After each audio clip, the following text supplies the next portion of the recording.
ദൈവത്തിന് സ്തോത്രം. ഈ നല്ല സമയത്തിനായിട്ട് വലിയവനായ ദൈവത്തെ സ്തുതിക്കാം. നമുക്ക് അവനെ സ്തോത്രം ചെയ്യാം. ഇന്ന് നമ്മൾ ചിന്തിക്കുന്നത് പുസ്തകപ്രവൃത്തികളുടെ പുസ്തകം 9-ാം അധ്യായത്തിന്റെ 10-ാം വാക്യം മുതലുള്ള ഭാഗമാണ്. അതുവരെയുള്ള കാര്യങ്ങൾ നമ്മൾ പറഞ്ഞതാണ്. എഴുന്നേൽക്കുക, മറ്റൊന്ന് വിശ്വാസത്തിന്റെ അനുസരണം. കർത്താവ് എപ്പോഴും നമ്മിൽ നോക്കുന്നതും അന്വേഷിക്കുന്നതും ശ്രദ്ധിക്കുന്നതും അവൻ പറയുന്ന വാക്കുകളെ നമ്മൾ എത്രത്തോളം അനുസരിക്കുന്നു എന്നുള്ളതാണ്. അവരെയാണ് കർത്താവ് അനുഗ്രഹിക്കുന്നത്. അത് ഞാൻ നിങ്ങളോട് പറഞ്ഞിരുന്നു. 9-10 മുതൽ 19 വരെയുള്ള വാക്യങ്ങൾ നമുക്ക് നോക്കാം. ഞാനിങ്ങനെ വായിക്കാം, നിങ്ങൾ നിങ്ങളുടെ പുസ്തകത്തിൽ നോക്കിയാൽ മതിയാകും. ശ്രദ്ധിച്ച് കേൾക്കുക. എന്നാൽ അനന്യാസ് എന്നൊരു ശിഷ്യൻ ദമസ്കോസിൽ ഉണ്ടായിരുന്നു. അവനെ കർത്താവ് ഒരു ദർശനത്തിൽ അനന്യാസേ എന്ന് വിളിച്ചു. കർത്താവെ, അടിയൻ ഇതാ എന്ന് അവൻ വിളി കേട്ടു. കർത്താവ് അവനോട്, നീ എഴുന്നേറ്റ് നേർവീഥി എന്ന തെരുവിൽ ചെന്ന് യൂദയുടെ വീട്ടിൽ തർശോസുകാരനായ ശൗവൽ എന്ന് പേരുള്ളവനെ അന്വേഷിക്കാം. അവൻ പ്രാർത്ഥിക്കുന്നു. അനന്യാസ് എന്നൊരു പുരുഷൻ അകത്തു വന്ന്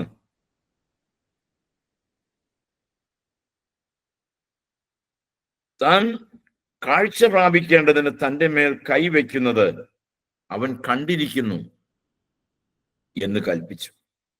അതിൽ അനന്യാസ്, കർത്താവേ, ആ മനുഷ്യൻ യെരൂശലേമിൽ നിന്റെ വിശുദ്ധന്മാർക്ക് എത്ര ദോഷം ചെയ്തു എന്ന് പലരും പറഞ്ഞ് ഞാൻ കേട്ടിരിക്കുന്നു.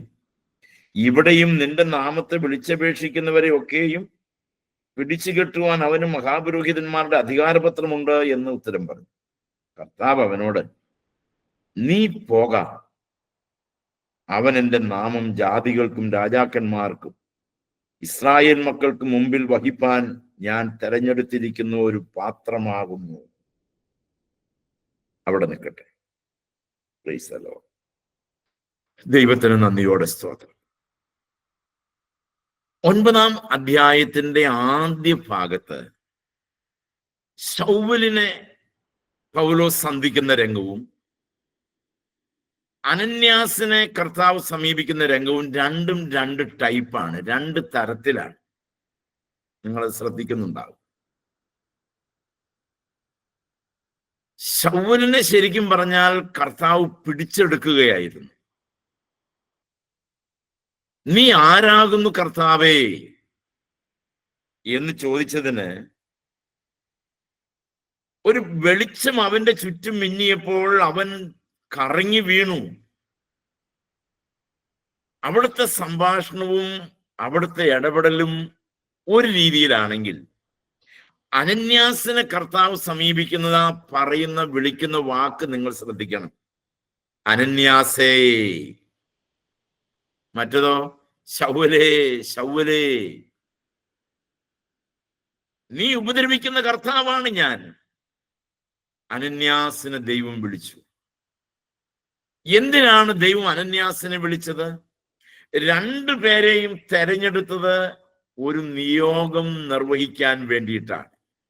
രണ്ടുപേരോടും പറഞ്ഞ ഒരു വാക്ക് സെയിമാണ്. ഏതാണ് ആ വാക്ക്? പോകുക, പോകുക. ശൗവലിനോട് പറഞ്ഞു പോകുക. അനന്യാസിനോടും പറഞ്ഞു നീ പോകുക,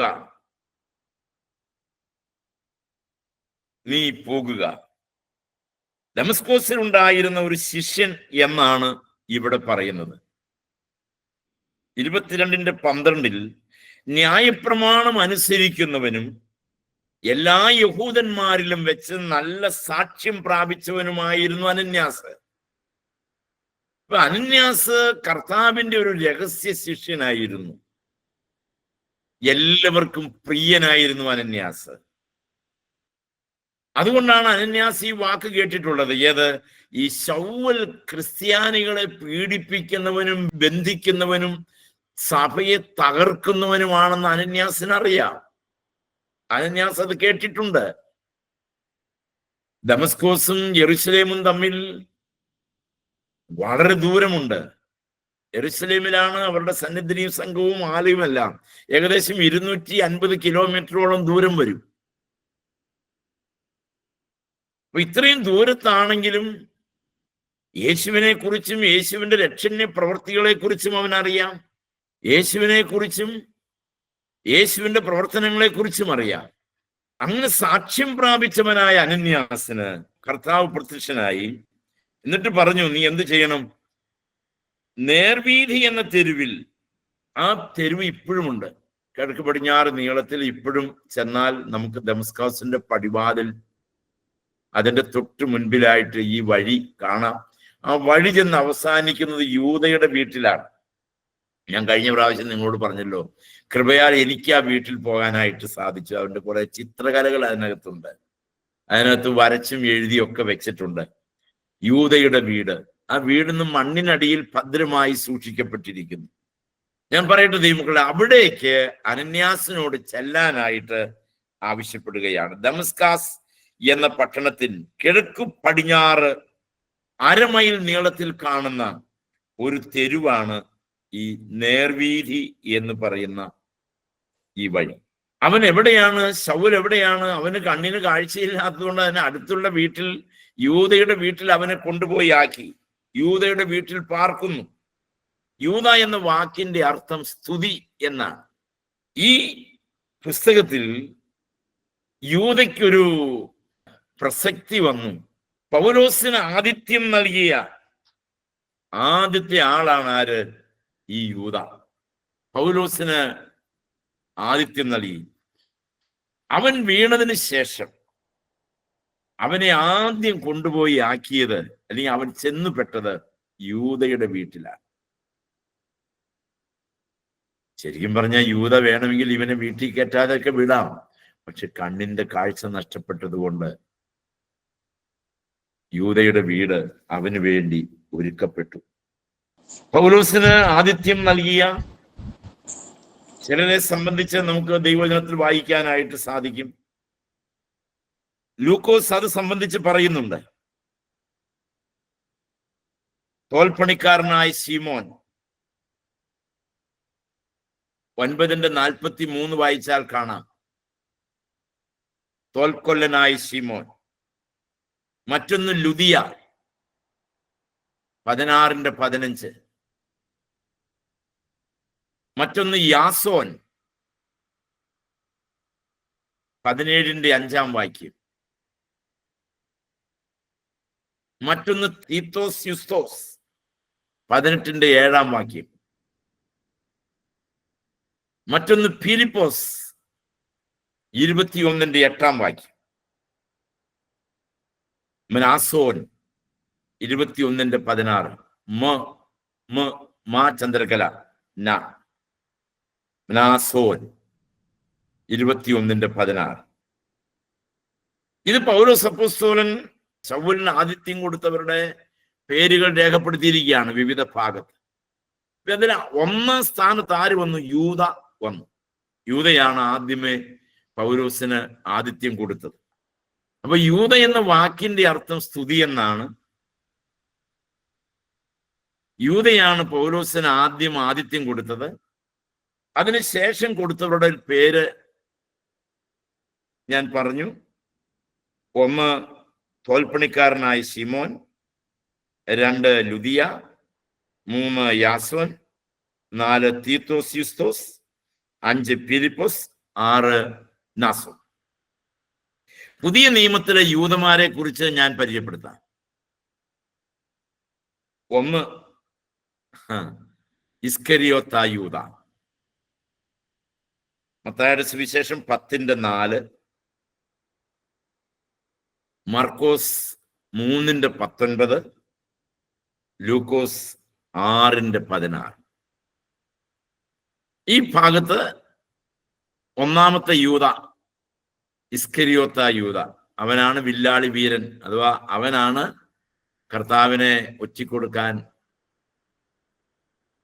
സാഹചര്യം ഉണ്ടാക്കിയത്. 2, അപ്പോസ്തലനായ യൂദ, തദ്ദായി എന്നാണ് അവന്റെ മറ്റൊരു പേര്. ശിഷ്യന്മാരിൽ ഒരുവനാണ് തദ്ദായി. ലൂക്കോസ് 6:16, യോഹന്നാൻ 14:22. മൂന്നാമത്തേത് കർത്താവിന്റെ സഹോദരനായ യൂദ, മത്തായി 13:5, മർക്കോസ് 6:3, യൂദ 1. നാലാമത്തേതാണ് ഗലീലക്കാരനായ യൂദ, പ്രവൃത്തികളുടെ പുസ്തകം 5:38. ഗലീലക്കാരനായ യൂദ. 5, നേർവീതിയിലെ യൂദ. നേർവീതിയിലെ യൂദ, പ്രവൃത്തി 9:11.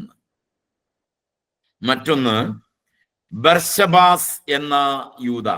ബർശബാസ് എന്ന യൂദ, പ്രവൃത്തി 15:22.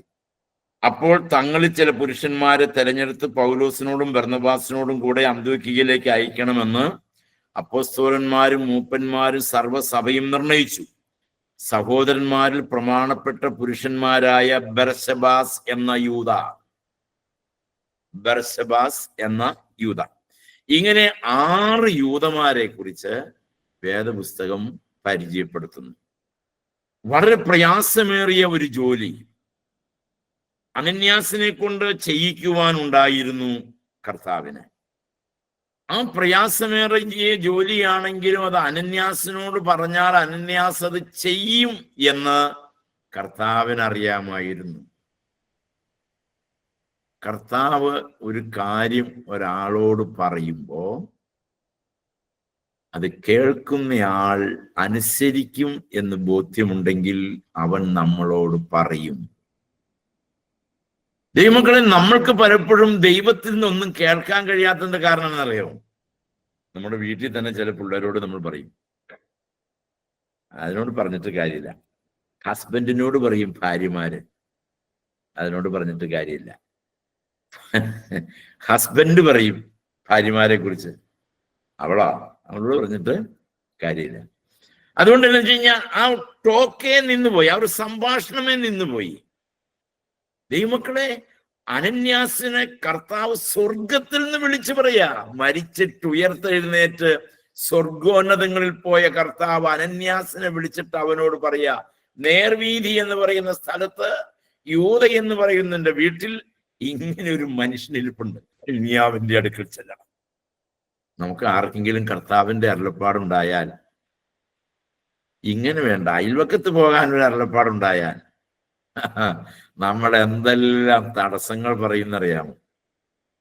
അത് പോരാത്തതിന് നമ്മുടെ വല്യാപ്പനുമായിട്ട് ഗുസ്തി ഉണ്ടാക്കിയ, ഗ്രാൻഡ് ഫാദറുമായിട്ട് ബഹളം ഉണ്ടാക്കിയവന്റെ വീട്ടിലാണെങ്കിൽ അന്നേ ഞാൻ തീരുമാനിച്ചേക്കണം അവന്റെ വീട്ടിൽ കയറി പോകില്ല. അതിന് കർത്താവ് പറഞ്ഞാൽ പോലും ഞാൻ പോവുകയില്ല. അതുകൊണ്ട് എന്നാ പറ്റണു, ഈ ഇരിപ്പ് നമുക്ക് എന്നും ഇങ്ങനെ ഇരിക്കാം എന്നല്ലാതെ ദൈവം നമ്മളെ പ്രയോജനപ്പെടുത്തുകയും നമ്മളെ ഉപയോഗിക്കുകയും ചെയ്യണമെങ്കിൽ ദൈവത്തിന്റെ ശബ്ദം കേൾക്കാനായിട്ടുള്ള ഒരു സമർപ്പണം നമ്മുടെ ജീവിതത്തിൽ ദൈവം ആഗ്രഹിക്കുകയാണ്. അത് ദൈവം നമ്മിൽ നിന്ന് പ്രതീക്ഷിക്കുകയാണ്. അനന്യാസ് അനുസരിക്കുമെന്നുള്ള ബോധ്യം. ഇപ്പൊ നിങ്ങൾ ഇവിടെ ഒരു വാചകം നിങ്ങൾ മനസ്സിൽ കുറിച്ചു വെക്കേണ്ടതാണ്. ദൈവം നമ്മളോട് സംസാരിക്കണമെങ്കിൽ അവൻ പറയുന്ന വാക്കുകൾ നമ്മൾ പാഴാക്കുകയില്ല എന്ന് കർത്താവിന് ബോധ്യം ഉണ്ടായിരിക്കണം. അവൻ അത് അനുസരിക്കും. നിങ്ങൾ വേദപുസ്തകത്തിലെ സകല ദൈവശബ്ദവും മുഴങ്ങിക്കേട്ടവരെ കുറിച്ച് നിങ്ങൾ അന്വേഷിച്ചോ? അവരോടെല്ലാം ദൈവം സംസാരിച്ചിട്ടുണ്ടെങ്കിൽ അവർ അനുസരിച്ചിട്ടുണ്ട്.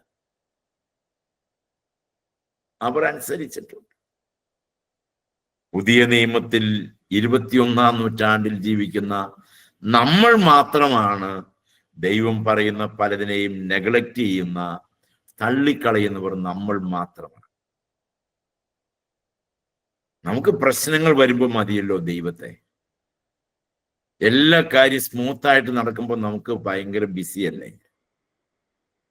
ഏതെങ്കിലും ഒരു കാര്യം നടക്കാതെ വന്നാൽ അപ്പോൾ നമ്മൾ അയ്യോ പത്തോ വിളിച്ച് ഓടിപ്പാഞ്ഞ് നടക്കും, പരാക്രമപ്പെട്ട് നടക്കും. അപ്പൊ നമുക്ക് ദൈവശബ്ദം കേൾക്കണം. അനന്യാസിനോട് ശൗലിന്റെ അടുക്കൽ പോകുവാൻ പറയുന്നതിന് മുമ്പ് അനന്യാസ് തന്റെ അടുക്കൽ വരുന്നതായി ദൈവം ശൗലിന് ദർശനം കൊടുത്തു. അങ്ങനെ കർത്താവ് പാത കറക്റ്റ് ചെയ്തു. നമ്മുടെയൊക്കെ തോൽവി ഇവിടെയാണ്. ദൈവത്തിന് അനന്യാസ് ചെല്ലുമെന്ന് യൂദയുടെ വീട്ടിലിരിക്കുന്ന ശൗലിനോട് പറയാൻ കർത്താവിനൊരു ധൈര്യം കിട്ടണ്ടേ? ആ ധൈര്യം അനന്യാസിനോട് പറഞ്ഞാൽ നടക്കുമെന്ന് അവൻ അറിയാം. ശൗലിനോട് പറഞ്ഞു, അനന്യാസ് എന്ന ഒരുത്തൻ വരുമെന്ന്. ഇവിടെ ഒരു വലിയ കോൺവെർസേഷൻ നടക്കുകയാണ്. ദൈവമക്കളും ദൈവവുമായിട്ടുള്ള കോൺവെർസേഷൻ. നിങ്ങൾ സൂക്ഷിച്ച ആ വാക്യങ്ങളിലേക്ക് നോക്കണം. എത്ര നല്ല ഹൃദ്യമായ സംഭാഷണം, എത്ര നല്ല പ്ലാനിങ്. 10-ാം അധ്യായത്തിലേക്ക് ചെല്ലുമ്പോൾ ഇതുപോലൊരു പ്ലാനിങ് നിങ്ങൾക്ക് കാണാം. കൊർന്നല്യോസും പത്രോസും തമ്മിലുള്ളത് അവിടെയും കാണാം നിങ്ങൾക്ക് ഇതുപോലെ. ദൈവം തന്റെ സഭയെ വളർത്തിയത് അവന്റെ സ്വരം കേൾക്കുന്ന ഭക്തന്മാരെ കൊണ്ടാണ്. Price the Lord. 1-ാം നൂറ്റാണ്ടിൽ കർത്താവ് തന്റെ സഭയെ വളർത്തിയത് അവന്റെ ശബ്ദം കേൾക്കുന്ന, അവന്റെ ശബ്ദം അനുസരിക്കുന്ന ഭക്തന്മാരെ കൊണ്ടാണ് അവൻ തന്റെ സഭയെ വളർത്തിയത്. ദൈവമക്കളെ, സ്തോത്രം. ഏത് പ്രയാസമേറിയ കാര്യങ്ങൾ കർത്താവ് പറഞ്ഞാലും നമ്മുടെ ചുമലിൽ ഭാരമേറിയ ചുമടുകളൊന്നും അവൻ വെച്ച് തരില്ല. വെച്ച് തന്നെങ്കിൽ അവൻ അതിനകത്തൊരു വഴി നിനക്ക് വേണ്ടി അവൻ ഒരുക്കി തരും. Price the Lord. കർത്താവേ, എനിക്കിത് ചുമക്കാൻ ഭാരമാണല്ലോ എന്ന് നിന്നെ കൊണ്ട് അവൻ പറയിപ്പിക്കില്ല. എനിക്കിത് ചുമക്കാൻ വയ്യ എന്ന് നമ്മെ കൊണ്ട് അവനത് പറയിപ്പിക്കില്ല. അവൻ അതിനൊരു പരിഹാരം കണ്ടിട്ടേ നിന്റെ ചുമലിൽ അത് വെക്കൂ. ഒരാമീൻ പറയണം കേട്ടോ. അവൻ എൻ്റെ ചുമലിൽ ഒരു ഉത്തരവാദിത്വം വെക്കുന്നുണ്ടെങ്കിൽ അതിനൊരു പരിഹാരം കണ്ടിട്ടേ അവനത് ചെയ്യൂ. എൻ്റെ കൂടെ ഒന്ന് പറഞ്ഞേ. അവൻ നമ്മുടെ ചുമലിൽ ഒരു ഉത്തരവാദിത്വം വെക്കുന്നുണ്ടെങ്കിൽ അവൻ അതിനൊരു പരിഹാരം കണ്ടിട്ടേ ആ ചുമതല നമ്മളെ അവൻ ഏൽപ്പിക്കൂ. Price the Lord. ചുമ്മാതെ അവൻ അത് ഏൽപ്പിക്കില്ല. എന്താണ് അവനെ കുറിച്ച് പറഞ്ഞതെന്ന് അവിടെ പറഞ്ഞിട്ടുണ്ട്. നേർവീര്യൻ തെരുവിൽ ചെന്ന യൂദയുടെ വീട്ടിൽ തർശൂസുകാരനായ ശൗൽ എന്ന് പേരുള്ളവരിനെ അന്വേഷിക്കുക. അവൻ എന്നാ ചെയ്യുക? അവിടെ പ്രാർത്ഥിക്കുക. നിങ്ങൾ ആലോചിച്ച് നോക്കിയേ, പ്രാർത്ഥിക്കുന്നവരെ മുടിച്ചു വന്നിരുന്ന ശൗൽ ഇപ്പോൾ എന്തോ ചെയ്യാ? പൗലോസ് പ്രാർത്ഥിക്കുക. ദൈവത്തോട് കളിച്ചാൽ ഇങ്ങനെ ഇരിക്കും.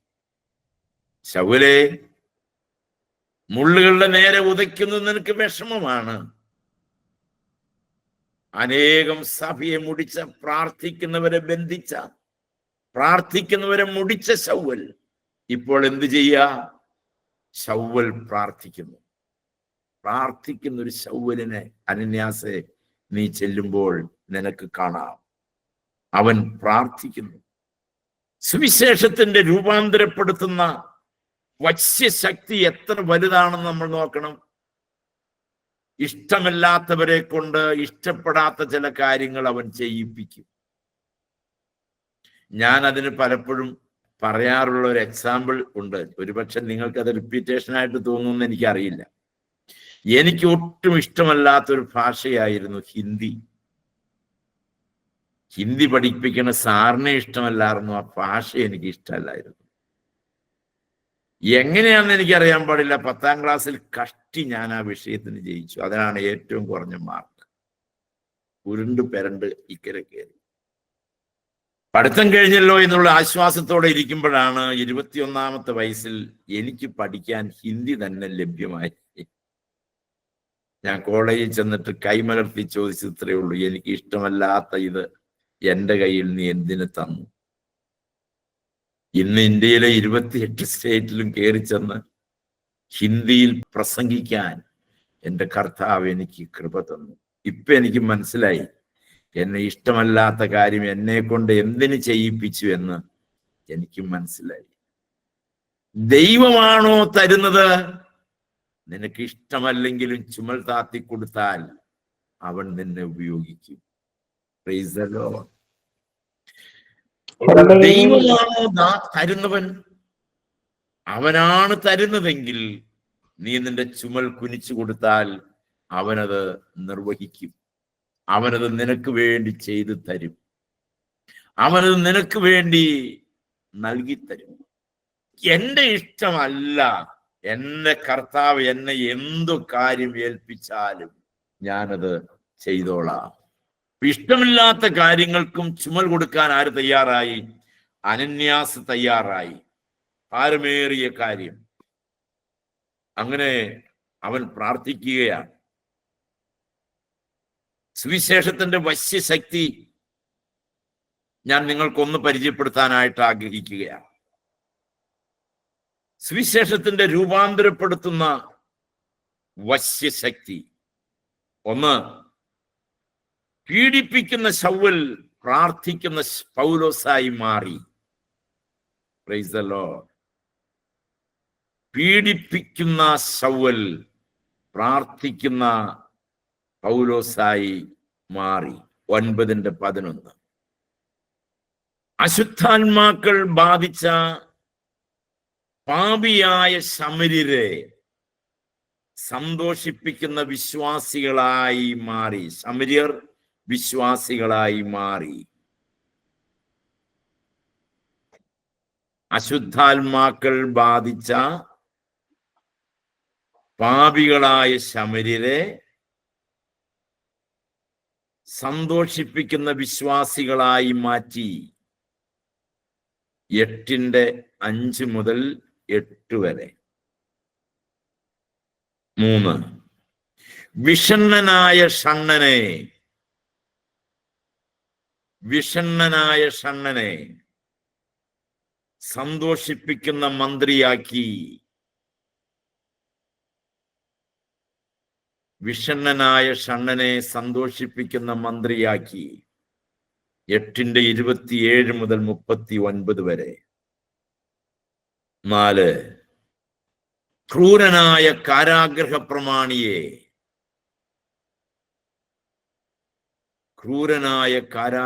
പ്രമാണിയെ കരുണയുള്ള സേവകനായി മാറ്റി.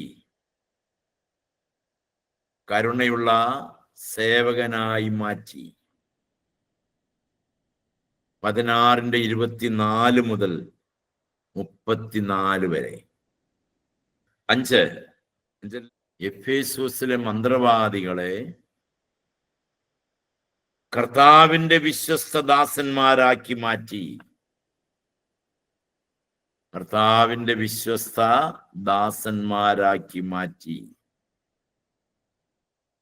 19:18. അപ്പൊ സുവിശേഷത്തിന്റെ വശ്യശക്തിയാണ് നമ്മളെയൊക്കെ ഇങ്ങനെ കൊണ്ടുവന്നാക്കിയത്. സുവിശേഷം ഒറ്റ ദിവസം കൊണ്ടും പല നാൾ കൊണ്ടും പല കാലഘട്ടങ്ങൾ കൊണ്ടും ഒക്കെ നമ്മളിൽ സ്വഭാവത്തിൽ, നമ്മുടെ പെരുമാറ്റത്തിൽ, നമ്മുടെ കുടുംബജീവിതത്തിലൊക്കെ സ്വാധീനം ചെലുത്തിയിട്ടുണ്ട്. നമ്മളുടെ ദൈനംദിന ജീവിതത്തിലൊക്കെ സുവിശേഷം സ്വാധീനം ചെലുത്തിയിട്ടുള്ളത് പറഞ്ഞറിയിക്കാൻ കഴിയാത്തതാണ്. ആഫ്രിക്ക എന്ന ഇരുണ്ട ഭൂഖണ്ഡത്തിൽ നരഭോജികളായ അനേകരെ നരസ്നേഹികളാക്കി മാറ്റി. മനുഷ്യനെ ഭക്ഷിക്കുന്നവരെ മനുഷ്യനെ സ്നേഹിക്കുന്നവരാക്കി മാറ്റി. മദ്യപിച്ച് കൂത്താടി നടന്നവരെയൊക്കെ മദ്യപാനികളെ ശുശ്രൂഷിക്കുന്നവരാക്കി മാറ്റി. അരുങ്കൊല ചെയ്ത് കൊലപാതകത്തിൽ സന്തോഷിച്ചിരുന്നവരെ മനുഷ്യസ്നേഹികളാക്കി കർത്താവ് മാറ്റി. ഇനി നമ്മുടെ കാര്യം ഒന്ന് എഴുതിക്കേ, അവനവന്റെ കാര്യം അതിന്റെ താഴെ ഒന്ന് എഴുതിക്കേ. ഞാൻ എങ്ങനെയായിരുന്നു എന്ന് അവർക്ക് എഴുതാലോ. ഇങ്ങനെയായിരുന്ന എന്നെ ഇങ്ങനെയാക്കി എന്ന് എഴുതി വെച്ച്. ഡാഷ് ആയിരുന്ന എന്നെ ഡാഷ് ആക്കി. കൊള്ളരുതാത്തവരായിരുന്ന നമ്മളെ, കരുണയില്ലാതിരുന്ന നമ്മളെ, പാപികളായിരുന്ന നമ്മളെ, പോഷന്മാരായിരുന്ന നമ്മളെ, ദൈവവചനം എന്താണെന്ന് പോലും അറിയാതിരുന്ന നമ്മളെ, അനുഗ്രഹിക്കപ്പെട്ട സുവിശേഷകരാക്കി മാറ്റി. ദൈവത്തിന് സ്തോത്രം. ഇതാണ് സുവിശേഷം നമ്മുടെ വീട്ടിൽ സ്വാധീനം ചെലുത്തി, സുവിശേഷം നമ്മളിൽ സ്വാധീനം ചെലുത്തി, സുവിശേഷം എൻ്റെ ജീവിത പങ്കാളിയിൽ സ്വാധീനം ചെലുത്തി, സുവിശേഷം എൻ്റെ മക്കളിൽ സ്വാധീനം ചെലുത്തി. സുവിശേഷത്തിന്റെ സ്വാധീന ശക്തി കുടുംബത്തിൽ നിറഞ്ഞു വരാൻ നമുക്ക് ദൈവത്തോട് പ്രാർത്ഥിക്കാം. Price the Lord. ദൈവത്തിന് സ്തോത്രം. ഇവിടെ പറയുന്നു തർശോസുകാരനായ ശൗവൽ. തർശോസ് കിലിക്കിയിലെ ഒരു പ്രധാനപ്പെട്ട നഗരമാണ് തർശോസ്. സമുദ്രതീരത്ത് നിന്ന് 10 മൈൽ ഉള്ളിലായി സ്ഥിതി ചെയ്യുന്ന വളരെ ഫലഭൂയിഷ്ടമായ ഒരു സമതലമാണ് ഇത്. ഇതൊരു തുറമുഖ നഗരമായിരുന്നു. അങ്ങനെ എന്തുകൊണ്ടും വളരെ പ്രസിദ്ധമായ ഒരു നഗരമായിരുന്നു തർശോസ്. അങ്ങനെ തർശോസുകാരനായ ശൗവൽ പൗലോസായി. ഇപ്പോ നിങ്ങൾ വെറുതെ ഒന്ന് ഭാവനയിൽ കണ്ടു നോക്കുക. ആ മഹാപുരോഹിതന്റെ കയ്യിൽ നിന്ന് വാങ്ങിയ അധികാരപത്രമൊക്കെ എന്തായിരിക്കും സ്ഥിതി?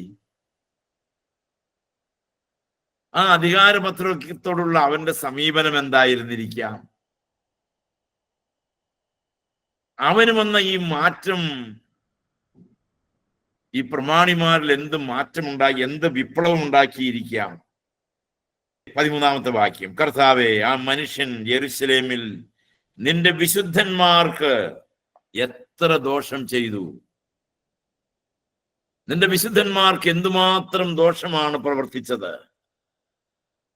ഈ 13-14 വാക്യം വായിക്കുമ്പോൾ നമുക്ക് തോന്നും അനന്യാസിന് ശരിക്കും ഇത് ശരിയാണോ ഞാൻ ഈ കേൾക്കണേ?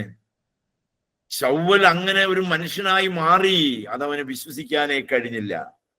ഇവിടെ പറയുന്ന ഒരു വാക്കുണ്ട്, ആ മനുഷ്യൻ യെരുശലേമിൽ നിന്റെ വിശുദ്ധന്മാർക്ക് എത്ര ദോഷം ചെയ്തു. അവിടെ വിശുദ്ധന്മാരെന്ന് പറയുന്നതിന്റെ വാച്യാർത്ഥം കർത്താവ് വിളിച്ച് വേർതിരിച്ചവരെല്ലാം വിശുദ്ധന്മാരാണ്. കർത്താവ് വിളിച്ച് വേർതിരിച്ചവരെ വിശുദ്ധന്മാരെന്നുള്ള ഗണത്തിൽ ചിന്തിച്ചിട്ടാണ് അനന്യാസ് ഇങ്ങനെ പറയുന്നത്. കർത്താവേ, ആ മനുഷ്യൻ യെരുശലേമിൽ നിന്റെ വിശുദ്ധന്മാർക്ക് എത്ര ദോഷം ചെയ്തു. ദൈവം വിളിച്ച് വേർതിരിച്ചവരെ അനന്യാസ് കണ്ടിരുന്നത് വിശുദ്ധന്മാരായിട്ടാണ്. ദൈവം വിളിച്ച് വേർതിരിച്ചവരെ ശൗവൽ കണ്ടിരുന്നത് ശത്രുക്കളായിട്ടാണ്. വ്യത്യാസം മനസ്സിലാവണല്ലേ? ശൗവൽ ദൈവം വിളിച്ച് വേർതിരിച്ചവരെ ശത്രുക്കളായിട്ട് കണ്ടു. എന്നാൽ അനന്യാസ് ദൈവം വേർതിരിച്ചവരെ വിശുദ്ധന്മാരായിട്ട് കണ്ടു. ഭൂമിയിലുള്ള വിശുദ്ധന്മാരോ അവരെ അവന്റെ മക്കൾ ശ്രേഷ്ഠന്മാരായിട്ട് കാണും.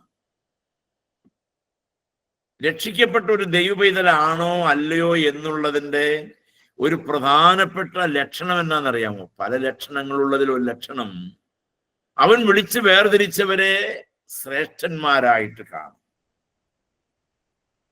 അവരെ ആദരിക്കും, അവരെ മാനിക്കും, അവരെ സ്നേഹിക്കും, അവരെ കരുതും. ഇതൊക്കെ അതിൻ്റെ ഭാഗങ്ങളാണ്. അത് അവരെ വിശുദ്ധന്മാരായിട്ട് കണക്കാക്കിയാൽ മാത്രമേ സാധിക്കൂ. നിങ്ങൾ ഈ ക്ലാസ്സിൽ അറ്റൻഡ് ചെയ്യണമെങ്കിൽ തന്നെ എന്നെക്കുറിച്ചുള്ള നിങ്ങളുടെ കാഴ്ചപ്പാട് കൃത്യതയുള്ളതും നല്ലതുമാണെങ്കിൽ മാത്രമേ നിങ്ങൾ ഈ ക്ലാസ്സിൽ അറ്റൻഡ് ചെയ്യൂ. അല്ലെങ്കിൽ നിങ്ങൾ അത് ഒഴിവായി കടന്നുപോകും. കർത്താവ് വിളിച്ച് വേർതിരിച്ചവരെ വിശുദ്ധന്മാരായി അനന്യാസ് കണ്ടു. ദൈവത്തിന് സ്തോത്രം. 15-16 വാക്യം. കർത്താവ് അവനോട്, നീ പോക, അവൻ എൻ്റെ നാമം ജാതികൾക്കും രാജാക്കന്മാർക്കും ഇസ്രായേൽ മക്കൾക്കും മുമ്പിൽ വഹിപ്പാൻ ഞാൻ തെരഞ്ഞെടുത്തിരിക്കുന്ന ഒരു പാത്രമാകുന്നു. ആ പാത്രമാകുന്നു എന്നുള്ളത് നമുക്ക് അടുത്ത ദിവസം ചിന്തിക്കാം. ഞാനതിൻ്റെ ആരംഭം മാത്രം പറയട്ടെ. കർത്താവ് അവനോട്, നീ പോക. എവിടേക്ക്? ഞാൻ തെരഞ്ഞെടുത്തിരിക്കുന്നവന്റെ അടുക്കിലേക്ക് നീ പോക. കർത്താവ് അയക്കുന്നവന്റെ അടുത്തേക്ക് പോക. നമ്മൾ ഇതിനു മുമ്പ് നമ്മൾ കേട്ടിട്ടുള്ളത് പോലെ, അവൻ എന്നെ എവിടേക്ക് അയക്കുന്നുവോ അവിടെ ഞാൻ പോകാം. ഞാൻ നിങ്ങളോട് ഇതിനു മുമ്പ് പറഞ്ഞിട്ടുണ്ട്, ആവർത്തിക്കുന്നില്ല. നമ്മൾ നമ്മുടെ സമയത്ത് നോക്കി നമ്മൾ നമ്മുടെ സമയം വേസ്റ്റ് ആക്കിയാൽ,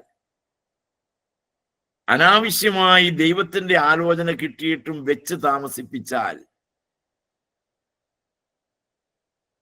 ദൈവമക്കളെ, നമുക്ക് വരുന്ന നഷ്ടം വളരെ വലുതായിരിക്കും. 1996 ആദ്യമായി ജനുവരി മാസം 26 ഭോപ്പാലിലെ ഒരു വനാന്തരത്തിനകത്ത് ഞാൻ ചെല്ലുക. അവിടെ ചെല്ലുമ്പോ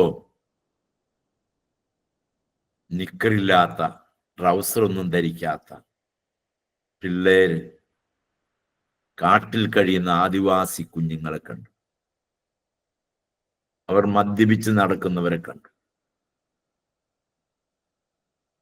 അന്നു മുതൽ ആ ഗ്രാമത്തിനു വേണ്ടി നമ്മൾ ഒത്തിരി അധ്വാനിച്ചു, പ്രാർത്ഥിച്ചു, യാത്ര ചെയ്തു, ഒത്തിരി പണം ഇൻവെസ്റ്റ് ചെയ്തു. കുറെ നാളുകൾ കഴിഞ്ഞ് തിരിഞ്ഞു നോക്കിയപ്പോൾ നമ്മൾ പഠിപ്പിച്ച മക്കൾ ആദ്യ നാളിൽ ചെല്ലുമ്പോൾ ജയറാം പറഞ്ഞ് ഞങ്ങളെ സ്വീകരിച്ചിരുന്ന അവര് ചെല്ലുന്നു എന്ന് കേൾക്കുമ്പോൾ റോഡിലേക്ക് 3/4 മണിക്കൂർ നടന്ന് റോഡ് സൈഡിലേക്ക് വരും. അവിടെ മുതൽ ജയ് യേശു പറഞ്ഞ് ഗ്രാമാന്തരങ്ങളിലേക്ക് അവർ കൂട്ടിക്കൊണ്ടുപോകും. അവർക്ക് ആദ്യമായി ഞാനൊരു നിക്കർ കൊണ്ടു കൊടുത്തപ്പോ അവർക്ക് നിക്കർ ഏതിലെ ഇടണ്ടെന്ന് അറിയില്ല. തലേക്കട ഇടണോ കാലെവിടെ ഇടണ്ടെന്ന് അറിയില്ല. കാരണം ഈ ട്രൗസറിന് 2 തുളയുണ്ടല്ലോ, 2 കാലിടാനുള്ള ഒരു പാസേജ് ഉണ്ടല്ലോ. അത് തല ഏതിലെ ഇടണ്ടെന്ന് ഇവർക്കറിയാം. അവർ ആ സാധനം കണ്ടിട്ടില്ല. അപ്പൊ മനസ്സിലോർത്തു, ഒരു 10 കൊല്ലം മുമ്പ് കേരളത്തിൽ കൂടെ താരാപ്പാര നടന്ന നേരം കൊണ്ട് ഒരു 10 കൊല്ലം മുമ്പ് ഭോപ്പാലിന്റെ ഗ്രാമത്തിനകത്ത് വന്നിരുന്നെങ്കിൽ എത്ര ആത്മാക്കളെ കർത്താവിന് വേണ്ടി ആദായപ്പെടുത്താൻ കഴിയുമായിരുന്നു. സോ ലേറ്റ്, ഒത്തിരി വൈകിപ്പോയി. 10 കൊല്ലം മുമ്പ് അവന്റെ വേല ചെയ്തിരുന്നെങ്കിൽ ഇന്ന് എത്രയധികം വേല ചെയ്യാൻ കഴിയുമായിരുന്നു. ഞാൻ ഇടയ്ക്ക് ഇങ്ങനെ പശ്ചാത്തപിക്കുന്ന ഒരു മേഖലയാണ്. ഇന്നിപ്പോ ധാരാളം ഓർഗനൈസേഷനും സംഘടനകളും ഒക്കെ ആയിപ്പോയി. എന്നാൽ തിക്കും തിരക്കും വരുന്നതിന് മുമ്പ് ഈ വേലയ്ക്ക് എന്നെ കർത്താവ് അയച്ചില്ലല്ലോ എന്നൊക്കെ ഇങ്ങനെ ചുമ്മാ യാത്രയിൽ ആവശ്യമുണ്ടായിട്ടല്ലെങ്കിൽ പോലും വെറുതെ ഇങ്ങനെ ഓർത്തു പോകും. നിങ്ങൾക്ക് അങ്ങനെയുള്ള ചിന്തകളൊന്നും വരാറില്ലല്ലോ അല്ലേ? അങ്ങനെ എന്തെങ്കിലും ചിന്ത വരാറുണ്ടോ നിങ്ങൾക്ക്? വളരെ വൈകി പോയല്ലോ എന്ന്, എഴുന്നേക്കാൻ വൈകിപ്പോയല്ലോ എന്ന് തോന്നാറുണ്ടാവും. പക്ഷെ കർത്താവെ, ഒരു ആത്മഭാരം ഞങ്ങളുടെ ഉള്ളിൽ, ഒത്തിരി പേരെ ദുഷ്ടൻ കെട്ടിയിട്ടേക്കുക, ഓരോരോ കുറ്റിയോട് കെട്ടിയിട്ടിരിക്കുക. എനിക്ക് പോകാൻ കഴിയാതെ വണ്ണം എന്നെ കെട്ടിയിട്ടേക്കണ എന്താണെന്നറിയാം. ചിലർക്ക് വീട്ടിലെ സാഹചര്യങ്ങൾ, പിള്ളേര്, കൊച്ചുമക്കള്, വലിയ മക്കള് ഇതൊക്കെ കാണും നമ്മുടെ വീട്ടില്. നമുക്ക് അങ്ങോട്ടോ ഇങ്ങോട്ടോ മാറാൻ കഴിയാതെ വണ്ണം ഓരോരോ കുറ്റികളോട് കെട്ടിയിട്ടിരിക്കുകയാണ്. ആയിക്കോട്ടെ, പക്ഷേ നിങ്ങളുടെ ഉള്ളിലൊരു തുടിക്കുന്ന ഹൃദയമുണ്ടോ? എന്നെ കെട്ടൊന്നങ്ങ് അഴിച്ചുവിട്ട ഞാൻ പൊക്കോളാം, ഒന്നങ്ങ് അഴിച്ചു വിട് കർത്താവെ, ഞാനൊന്നങ്ങ് പോട്ടെ എന്നെങ്കിലും പറയാൻ സാധിക്കുമെങ്കിൽ അത് കർത്താവിന് ഭയങ്കര ഇഷ്ടമാണ്. ആവശ്യമെങ്കിൽ അവൻ അഴിച്ചുവിടും. പോകാം, നീ എന്നെ അയച്ചാൽ ഞാൻ പോകും. എൻ്റെ കർത്താവിന് വേണ്ടി എവിടെ പോകാനും ഞാൻ ഒരുക്കമാണ്.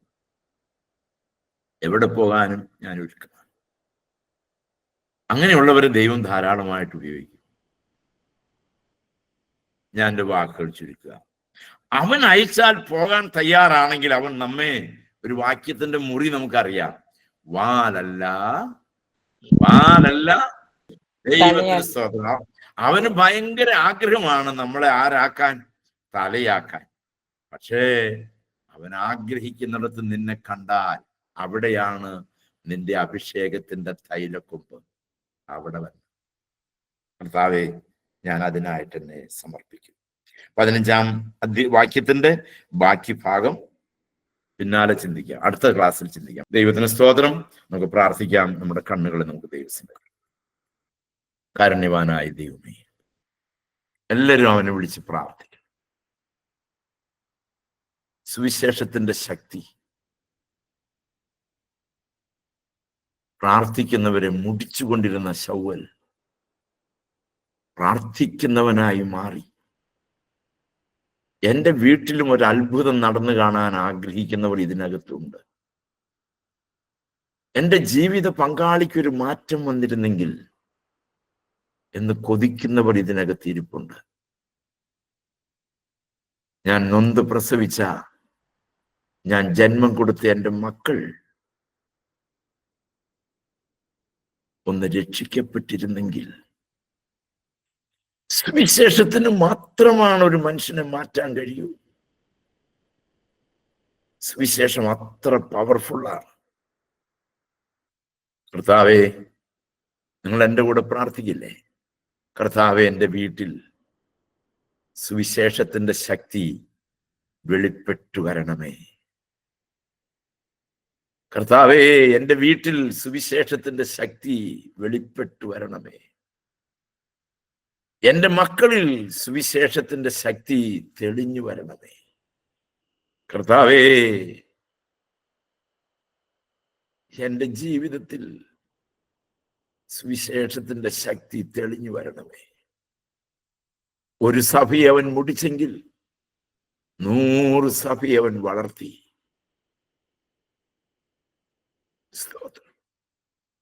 അല്പകാലമേ ഭൂമിയിൽ ജീവിച്ചുള്ളൂ എങ്കിലും ജീവിച്ച കാലം കൊണ്ട് അവൻ കടം വീട്ടി കടന്നുപോയി. ഞങ്ങൾക്കിനി എത്ര കാലം ഭൂമിയിൽ ഉണ്ടെന്ന് അറിയില്ല. അനുവദിക്കുന്നിടത്തോളം കാലം നിന്നെ ശുശ്രൂഷിച്ചിട്ട് മരിപ്പാൻ നീ എനിക്ക് കൃപ തരണമേ. നിന്റെ വേല ചെയ്ത് തികച്ചിട്ട് പോകാൻ കൃപ തരണം. കർത്താവേ, ഈ ഡിവൈസിന്റെ മുൻപിലിരിക്കുന്ന എൻ്റെ അങ്കിൾമാർ, എൻ്റെ ആന്റിമാർ, എൻ്റെ അനുജന്മാർ, അനുജത്തിമാർ, എല്ലാവർക്കും വേണ്ടി അങ്ങയോട് ഈ എളിയ ദാസൻ പ്രാർത്ഥിക്കുക. ഞങ്ങളുടെ ആരോഗ്യമൊക്കെ കെട്ടുപോകും മുമ്പ് നീ അയക്കുന്നിടത്തേക്ക് പോകാനുള്ളൊരു സമർപ്പണം. തൊട്ടടുത്തുള്ള വീട്ടിലെങ്കിലും നിനക്ക് വേണ്ടി ഞാൻ പോകാം എന്നൊരു വാക്ക് പറയാമോ? തൊട്ടടുത്തൊരു വീട്ടിൽ ചെന്ന് ഞാൻ എൻ്റെ കർത്താവിനെ കുറിച്ച് പറയും, പ്രാർത്ഥിക്കും എന്നൊരു വാക്ക് കൊടുക്കാമോ? പഞ്ചാബിലും രാജസ്ഥാനിലും പോണ്ട, തൊട്ടടുത്ത വീട്ടിൽ ഞാൻ ചെന്ന് എൻ്റെ കർത്താവിനെ കുറിച്ച് പറഞ്ഞ് അവരോടൊപ്പം ഇരുന്ന് ഞാൻ പ്രാർത്ഥിക്കും. ഒരു തീരുമാനമെടുക്കാമോ? പോകാ, ഞാൻ നിന്നെ അയക്കുന്നു. ഞാൻ പോകാം കർത്താവേ, ഞാൻ എന്നെ സമർപ്പിക്കുകയാണ്. പ്രാർത്ഥിക്കട്ടെ. എൻ്റെ കരങ്ങളിലേക്ക് വളരെ വിനയത്തോടെ നമുക്ക് നമ്മെ തന്നെ സമർപ്പിച്ച് പ്രാർത്ഥിക്കാം.